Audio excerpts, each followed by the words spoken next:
intala takka masjidatti wal barre. Masjidatti maallaqa sadaqaa tokkonatti fiddee achumatti fuula isii argee qalbiin tiyee rifatte. Bareedinni isii waan ajaa'ibaati. Sanirraan hijaaba bareechitee uffattee faaya addunyaa taatee natti mul'atte.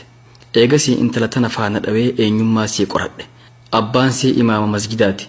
Isiinis qura'aana haffaztee qomaa qabdi. Barumsa akkaadaamiitis sadarkaa ol aanaa barachuutti jirti. Kanaafuu intaltee akkanaan dabriin je'ee isii dubbisuuf tattaaffii godhe. Yoo xiqqaate torbaan tokko hordofee kophaatti argadhe. Itti dhiyaadhee nagahee gaafadhe. Osoon haasawan dheereessin qalbiin tiyya si feetee jirti. Si wajjiin bultii jaaruun fedhaan je'een takka ijaan ifirra mil'attee na laaltee akka nama humaan dhagahinii ustee kutte. Ajaa'iba! Tanaan maal jettaan Fariyaa? Oofimee dubbii ajaa'ibaa himtaa. Garuu maaliif osoo inni dubbisuu akka nama dhagahinii ustee jalaa deemti? Tanaan na dhibee bara. Namni guyyaa takka isii dubbisee hin beekne tokkumaan si fuudha yoo jedheen maal jetteerree? Inumaan intala gaariidha ta'ustee biraa deemte. Silaa intala gaarii ta'uu baattee maal gooti? Yookiin arrabsu malti. Mee barreeffama isaattiin deebi'a. Achi booda anis hordoffii siin dhiifne. Guyyaa hunda faana dhahuu eegale. Garuu carraa walitti nu fidu ni dhabame. Humaa karaa isii ittiin argadhee dubbisu dhabnaan intala saahiba sii takka argee itti ergadhe. Intalti tun itti dhiyaattee dubbifte. Namni kun fuudhaaf si barbaada. Maaliif deebisaa kan nuufii diddee jetteen? An eenyummaa isaatuun beeku akkamittiin naman beeyneef deebisaa kanaa kannaa jetteen. Hayyee amma eenyummaa isaa qorattee hubattee jettee gaafannaan hanga tokko qoradhee jira. Ammaas haala gaariin qorachuu qabaa jetteen. Akkasitti turtii baatii 3 booda karaatti walitti dhufnee dubbise. Daqiiqaa muraasanaaf kan si dubbisuun fedhaan je'een. Haala kanaan itti haasawee deebisaa nama gammachiiftu irraa argadhe. Haala kee qoradhee jira. Nama diin qabu akka taatees hubadhee jira. Duniyaa inshaa Allah dalagannee argan. Hangaan kolleejjii kana xumuruuf baatii 9 qofa naaf obsi.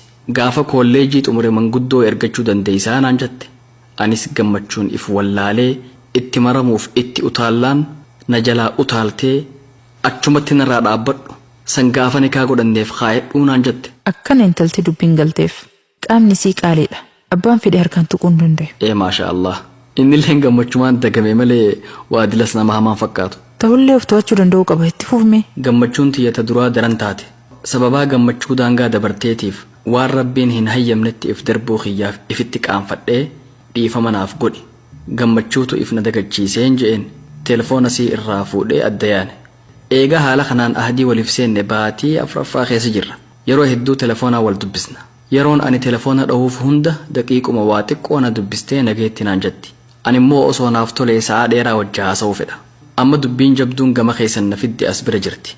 Dhihoo tana sababaa ani hin beekne tokkoof intalti tun natti mufatte. Yeroo hedduu itti deddeebi'ee telefoona narraa kaasuu didde. Isiin telefoona kaasuu dinnaan karaara dhaabbadhee eege. Isiinis gama kolleejii deemuuf osoo deemtuu wal afaan dhufne. Maaluma si godhe yaa aaddeetiyya? Maalumaan si balleeyse? Maaliif telefoonan kaafneen je'een? Isiin caluma jetti. Hin dubbattuusa? Yoon badii qabaadhe kana balleeysite ji'i naaf himiin je'een. Ammaas cal. Dubbuma maaltu na qabate? Akkumaan ta'uun dhabe. Hoggaan maqaasii yaamunuma awwaatti. Maal taate hoggaan ja'uun humaa takkallee taanii naan jetti. Duba maaliif natti jijjiiramte jennaanis hin jijjiiramnee naan jette. Xiqqo turtee sa'aan barnootaa natti gahe jettee na biraa kutte. Dhaaphumee je'ee harkaan qabuuf itti hiixannaan akka qeeransa dallaneetti fuula guurtee kabajaa kee eegi naan jettee kutte. Tanaatu harkaana qaba. Waanumaan ta'uu wallaale. Yeroo garii iyyi na godha. Gaafa garii ammoo hedduu dallanee mana isaanii dhaqee dirqiin dubbisuu qalbiin na feeti. Mee akkamiin godhuu qaba?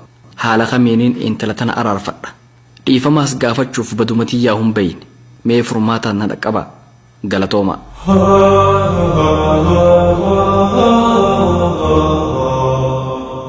Hayyee Fariyaa maal jettaan? Simbaanaa wara. Hin dubbattu? Fariyaa.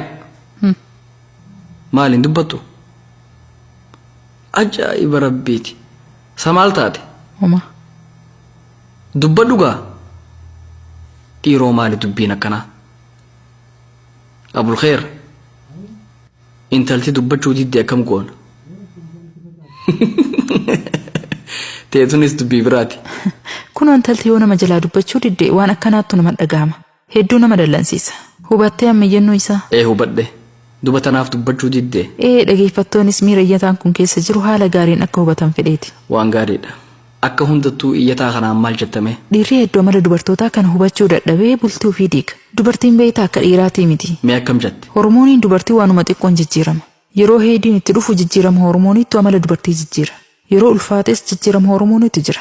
Walumaa galatti amalli dubartootaa jijjiirama hormooniitiin salphamatti jijjiirama. Osoo jennuu ati fayyaa baratte mokkamu? Ogummaa fayyaatiin eebbifame. Garuu amma ogummaa san irratti hojjetaa hin jiru. Tole kun waan gaariidha. Gama ogummaa fayyaatiin barumsa hedduu nuuf qooduuf deemta jechuudha. Inshaallah hanga rabbiin na laaffisee waan danda'u numa godha. Gama iyyannootti yoo deebine iyyannoo isaa irratti yaada kennuun duratti intala tana dinqisiifachuu fedha. Intalti akkanaa intala du'aayii haadhaa fi abbaa haala gaariin argatte. Intala kabajaa ofii eeggatu ta'uu isii iyyataan kun haala gaariin nu hubachiise. Maashaa Allah. Dhalaan kabajaa fi eedu hoggayyuu qaalii taatee jiraatti. Abbaan fedhe itti dhihaatee harkaan isee tuquu hin danda'u. Ammaas rabbiin kabajaa tana dachaan isiif haa dabalu. Akkasi walumaa galatti waan hamtuu wayii isarratti argite yookiin namarraa dhageessee jirti ta'a. Waa malee akkanumatti lafaa kaatee amala hin jijjiirattu. Ammoo dubartoonni hedduu amala akkanaa numa qaban. Dhiirri heddummoo waan kana hubatu. Dubartoonni yoo dallanan jal'isanii kophaa ofii hulaa cufatanii booyan. Hulaa cuftanii kophaa booyuun bu'aa maal qaba duba? Tan isin hubattan dubartoota qofatu beeka. Namni maaliif imimmaan buusa beektaa? Wanni imimmaan buusaniif waa hedduudha. Gaddaa fi gammachuufis namni ni booya. Akkasi gabaabinaan imimmaan mallattoo humna dhabuuti. Yoo namni humna qabu tokko booksiin si dhahe hedduu dallanta. Garuu humna isa ofirraa dhooftuun hin qabdu. Carraan ati qabdu imimmaan dhangalaasuu qofa. Yeroo gammachuutis gammachuun kee humnaa ol sitti tahee humna gammachuu san ittiin to'attu dhabdee imimmaan sirraa yaa'a. Kanaaf dubartoonni hedduu yoo mufatan cal'isuu filatan. Namarraa fagaatanii hulaa cufatanii booyan. Yoo san xiqqoo waa turraa gala. Tana iccitii dubartootaa baasutti jirta. Dubartoonni gariin sitti mufatuun oolan. Dhiifa manaa godhaa san taatu. Garuu tun dhugaa jirtu. Hayyee iyyataa kanaan maal godhi jettaammee? Guyyaa muraasa haa kennuuf. Jidduun telefoona itti bilbilee haa yaalu. Yoo aariin irraa galte isiinuu ni kaasti. Yoo san badiin tiyya maali jedhee haa gaafatu.